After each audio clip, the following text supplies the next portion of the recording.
They ruled a vast empire with greed and arrogance.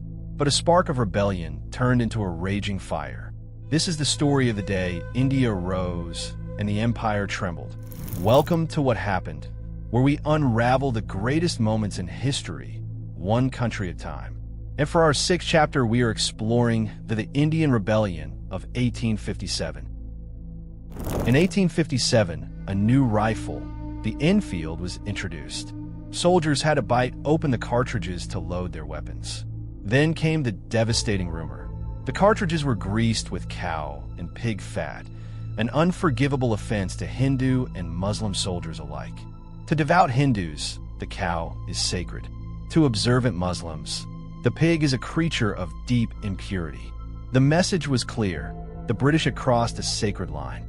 Outrage boiled into mutiny. In the city of Meerut, Indian sepoys turned their rifles not on enemies from distant lands, but on their own officers. They freed their comrades from prison, set fire to British quarters, and marched for Delhi, where they declared the aging Mughal Emperor Bahadur Shah II as their leader. Across India, the fire spread. Kanpur, Lucknow, Jhansi, Gwalior, one after another, cities rose up in fury, throwing off the British yoke. Rani Lakshmi Bai, the warrior queen of Jhansi, became a symbol of resistance.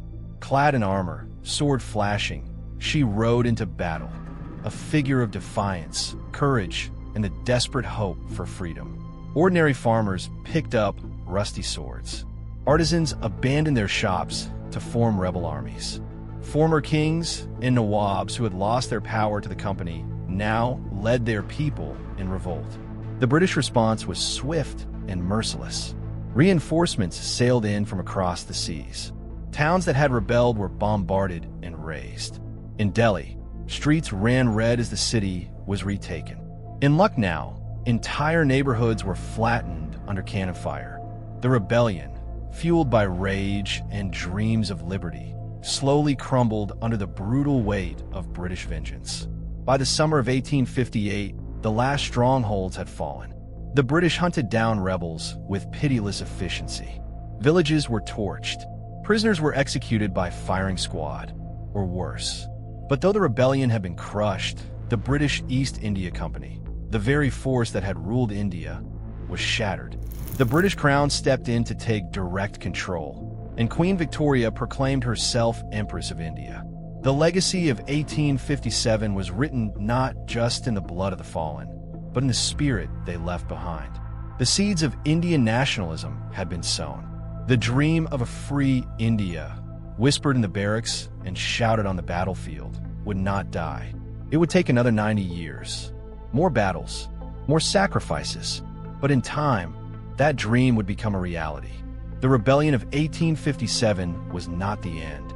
It was only the beginning. Empires rise and empires fall. But the spirit of those who dared to fight, that spirit lives forever.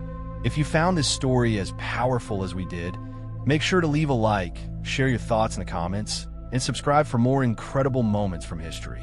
Because the past is never dead. It's only waiting to be uncovered. Join us as we uncover the incredible, the forgotten, and the unbelievable.